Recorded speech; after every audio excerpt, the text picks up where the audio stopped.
The moment I heard him say it, I didn't cry, I didn't yell. I just stood there in the kitchen holding a dish towel, thinking about how I'd bought that towel on clearance at Target 3 years ago, and how something that small and insignificant had somehow outlasted my marriage. He said it so casually, like he was telling me he'd be late for dinner or that he forgot to pick up milk. "I've been seeing someone," he said. "I didn't plan it, it just happened." He was leaning against the counter with his arms crossed, and there was something in his posture, relaxed, almost relieved, that told me he had rehearsed this, that he had practiced the casual lean, that he wanted to look like a man unburdening himself, not a man confessing. I looked at the dish towel in my hands, little yellow lemons on white cotton. I folded it slowly and set it on the counter. "Okay," I said. He blinked. I think he expected more. I was 29 years old, and I had been married for 4 years, and I had spent the better part of those 4 years slowly becoming someone I didn't fully recognize. Not dramatically, not all at once. The way it happens is quiet. You stop signing up for the pottery class because he makes a joke about it.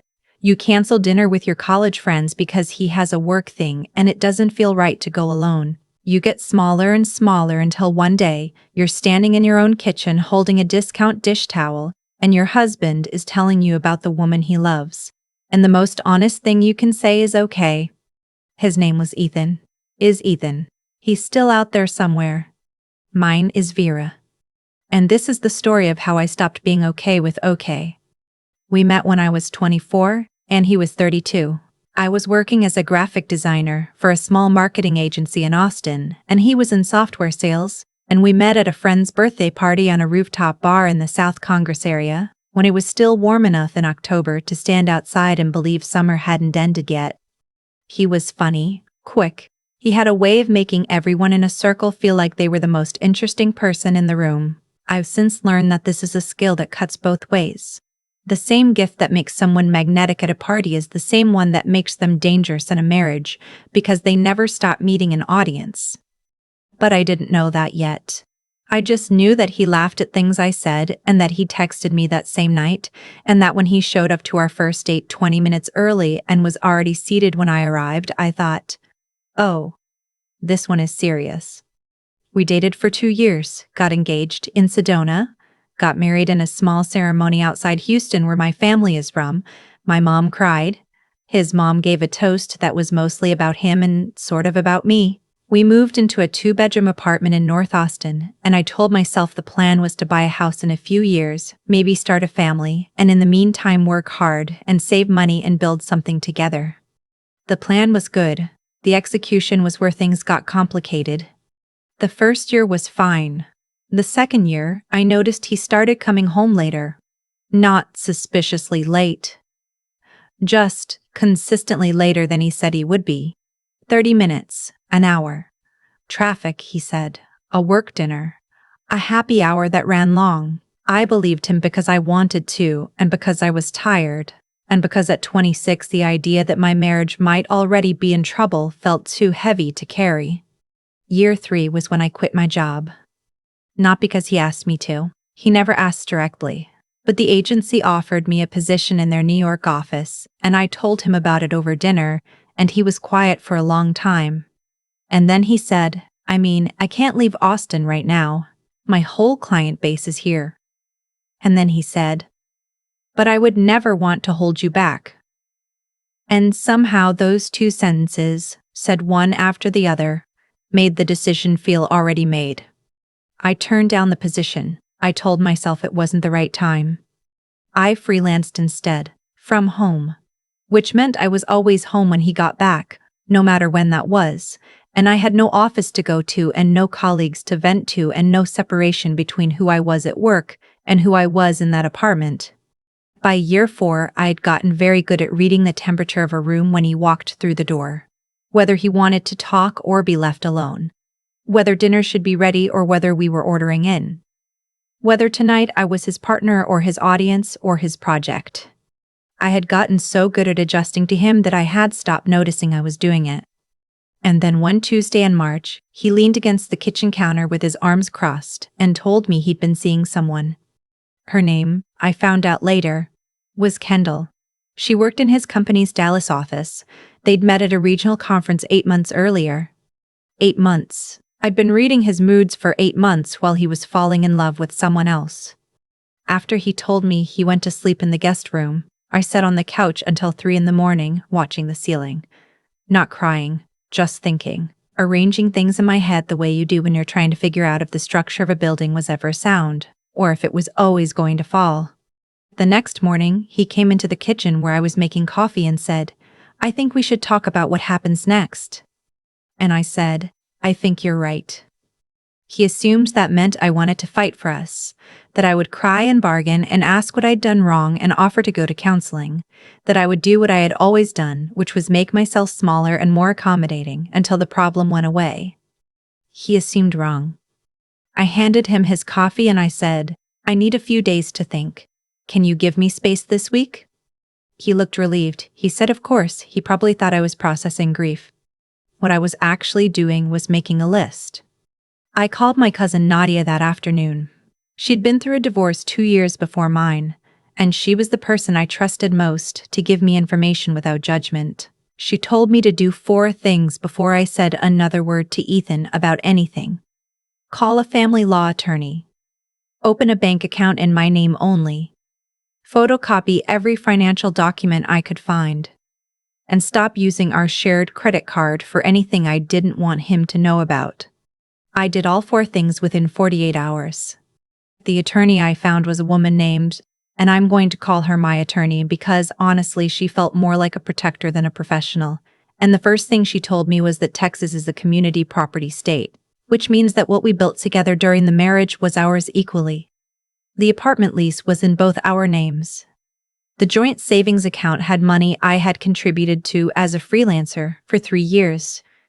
The car I drove, a used Subaru I'd bought the year before, was in my name. I had more than I thought. I took notes on everything. I went home and I did not change my behavior. I still made dinner. I still asked about his day. I still folded the laundry and moved through the apartment like a woman who was deciding, not a woman who had already decided. But I was already gone. I just hadn't left yet. Ethan, to his credit, or maybe to his damage, was not subtle about his situation with Kendall. After the initial confession, he seemed to feel that the hardest part was over. He started leaving his phone face up on the counter. He took a call in the living room once while I was in the next room, and I could hear him laughing, low and warm, the way he used to laugh with me. I went into the bathroom and turned on the shower so I wouldn't have to listen. About 2 weeks after he told me, he came home late, later than usual, and said he needed to talk. He sat down across from me at the kitchen table and he said, "I've been thinking, and I think the most honest thing I can do is tell you that I'm not ready to give her up." I looked at him for a moment, then I said, "I'm not asking you to." He blinked again. The same blink as before. Like he kept expecting a different version of me to show up. "I think," I said carefully, "that we should start talking to attorneys. Both of us. I want this to be as clean as possible." He stared at me. "You're not even upset?" And here's the thing. I was upset. I was devastated in the way that you're devastated when you spend 4 years of your life building something and then learn the foundation was cracked the whole time. But I had learned something important in those 2 weeks. My grief was mine. It didn't belong to him. He didn't get to witness it and feel absolved by it.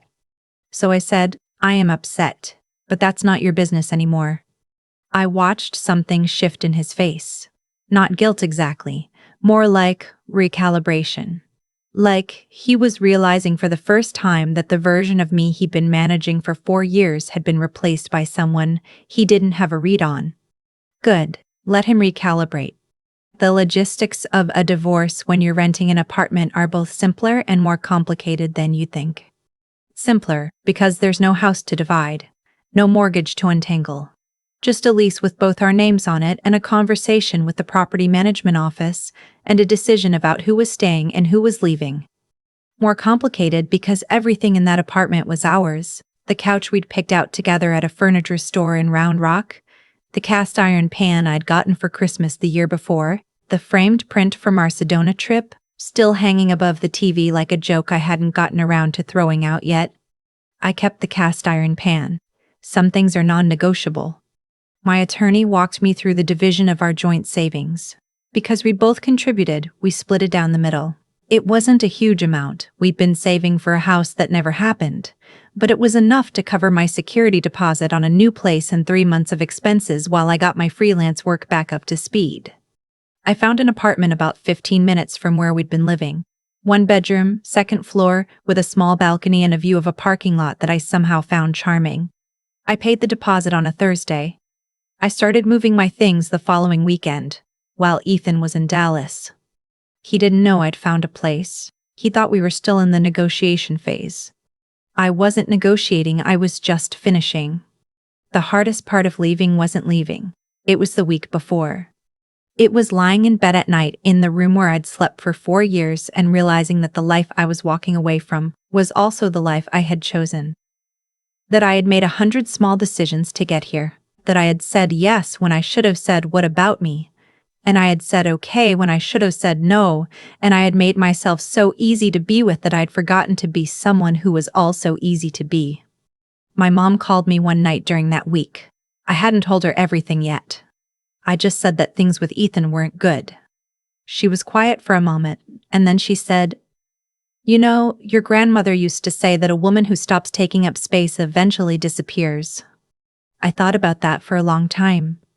I thought about the New York job, the pottery class, the dinners I'd canceled, the version of me at 24 who stood on a rooftop in Austin in October and had opinions and plans and a big laugh.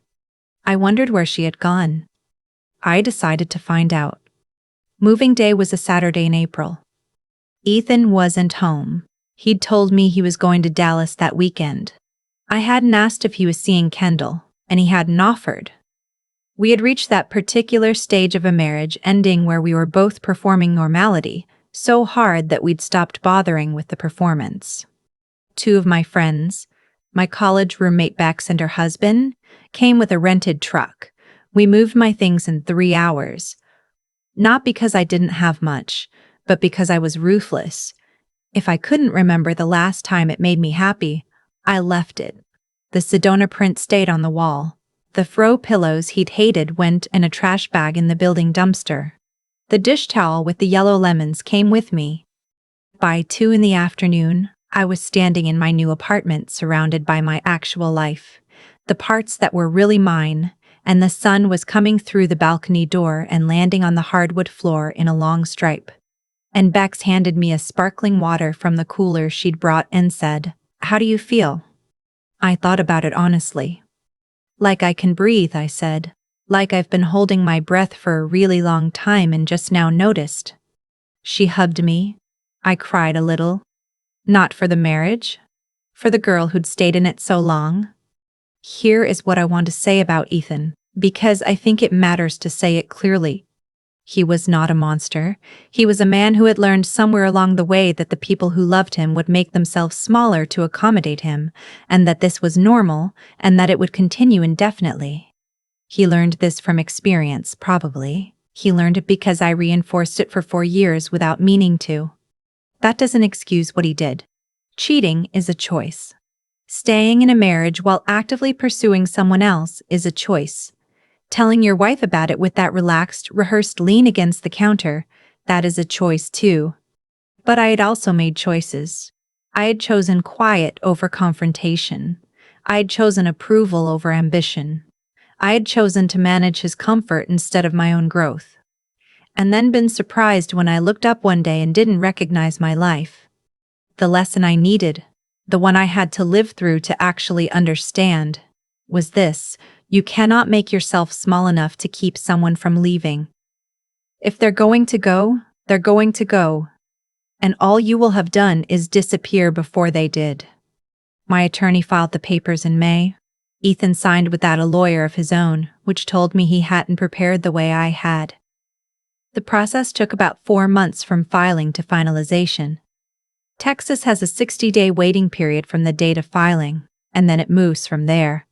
During those months, I rebuilt. Slowly, not all at once, the way you do when you're not performing recovery for anyone, when it's just real messy daily work. I reached back out to the New York job. The position was long gone, of course. But the creative director there remembered me, and she said they were building out a remote team. And would I be interested in a conversation? I was interested. By the time my divorce was finalized on a Thursday afternoon in September, I was in my attorney's office, and then I walked out into the Texas heat and sat in my Subaru and just breathed for a while. I had a contract with that agency. Part-time at first. Full-time by January. I heard about Kendall through someone who still moved in Ethan's circles and occasionally talked to people in mine. I didn't ask, it just filtered back to me the way things do. Apparently, she had ended things with Ethan about 6 weeks after I moved out. I don't know exactly what happened. I don't need to. What I know is this. What he had with her was built on the idea that she was the exciting alternative, the relief from the ordinary, the proof that he was still someone who could make something new happen. And once the ordinary was gone, once there was no marriage to escape from, no dull Tuesday evening to contrast against, no wife he'd outgrown to feel superior to, whatever they had apparently couldn't hold its own weight. He texted me in October. I don't know how he got my new number. The text said simply, "I think I made a mistake. Can we talk?" I read it once. I thought about the rehearsed lean against the kitchen counter, the face-up phone on the counter, the low warm laugh through the wall. I put my phone down and went back to the project I was working on. I didn't respond. There was nothing to say that the silence didn't say better. I am 31 now. I live alone in my one-bedroom apartment with the parking lot view I've come to genuinely love, and I take up space. I have opinions about things. I signed up for a ceramics class at the Community Arts Center on South Lamar, and I go every Tuesday, and I am genuinely bad at it and I do not care. I talk to my mom more than I used to. She came and visited in November, and we walked around the neighborhood and got breakfast tacos at the place on the corner. And she looked at me for a while and said, "You seem like yourself again." I didn't know how to explain that I wasn't myself again, exactly. That I was someone new. That the self I was before Ethan, the one who stood on the rooftop at 24 and laughed too loud. She was a starting point, not a destination. The woman standing in that breakfast taco line was someone further along. Harder in some ways, softer in others, more certain about what she would and would not do again. I would not turn down another opportunity because it inconvenienced someone else's career. I would not make myself easy to be with at the cost of being hard to know. I would not fold quietly into someone else's life and call it love. These are not dramatic resolutions. I'm not writing them on a mirror and lipstick. They're just things I know now that I didn't know before. And knowing them cost me something, and I think the cost was worth it. If you've stayed in something too long because it felt safer than leaving, if you've made yourself smaller in slow increments and called it compromise, I'm not here to tell you what to do. I'm just here to tell you that the version of you that existed before you started shrinking is still in there. She's been waiting. And she has a lot of catching up to do. I keep thinking about that dish towel, the one with the yellow lemons I bought on clearance at Target. Something that cost maybe $4 that lasted a 4-year marriage, and I'm not sure if that's sad or just honest. What I've come to understand, slowly, the way you understand things that cost you something real, is that what happened between me and Ethan wasn't just about a betrayal. It was about a pattern, a long, quiet pattern of me choosing to be agreeable over being truthful, and him choosing to take what was offered without asking whether the offering was sustainable. We were both operating on a system that was always going to break. I just didn't see it until it already had. There's a version of this story where I blame only him, and I get it. He cheated, he lied, he stood in our kitchen with that rehearsed calm and confessed like he was doing me a favor. That's real. That happened. But I also turned down a job in New York because I didn't want to make things complicated. I canceled dinners. I read the temperature of a room every single evening and adjusted myself accordingly. I called that love. It wasn't. It was fear wearing love's clothes. And I was so used to wearing it that I forgot it didn't fit. What I had to rebuild. And this took longer than the paperwork, longer than the move, longer than finding a ceramics class on a Tuesday night, was my own sense of what I actually thought was right, not what kept the peace, not what made me easy to be around, what I actually believed was true and decent and worth standing behind. That's not something you can borrow from someone else's approval. I had to find it in myself. And I had to be willing to act on it even when it was inconvenient. Even when it cost me the comfort of being liked. The intelligence piece came next, not book intelligence. I don't mean that. I mean the willingness to look at a situation clearly instead of the way you wish it were. I had information for years. Small things. The late arrivals. The phone face up on the counter. The way he left differently on certain calls. I told myself I was being paranoid, that I was making something out of nothing. That was not wisdom. That was self-protection in a costume. Real clarity requires looking at what is, not what you need to be true in order to feel safe. And then there's the part that doesn't get talked about enough, the stamina of it. Not one dramatic decision, but 1,000 small ones after it. Opening a bank account on a Tuesday afternoon. Calling my attorney when I wanted to cry instead, packing boxes while he was out of town, signing a lease on an apartment with a parking lot view and deciding to love it anyway. That kind of strength doesn't announce itself. It just shows up quietly in the next thing you do. Ethan texted me in October. I read it once and put my phone down. Not because I was angry, because I was busy. There is a version of me that almost stayed small enough to disappear. I think about her sometimes. I don't resent her, she was doing the best she knew how. But I'm glad I found my way out before she became permanent. The ceramics are still terrible, by the way. I made a bowl last Tuesday that looked like a deflated hat. My instructor said, "Interesting choice." I said thank you and meant it. That felt like progress.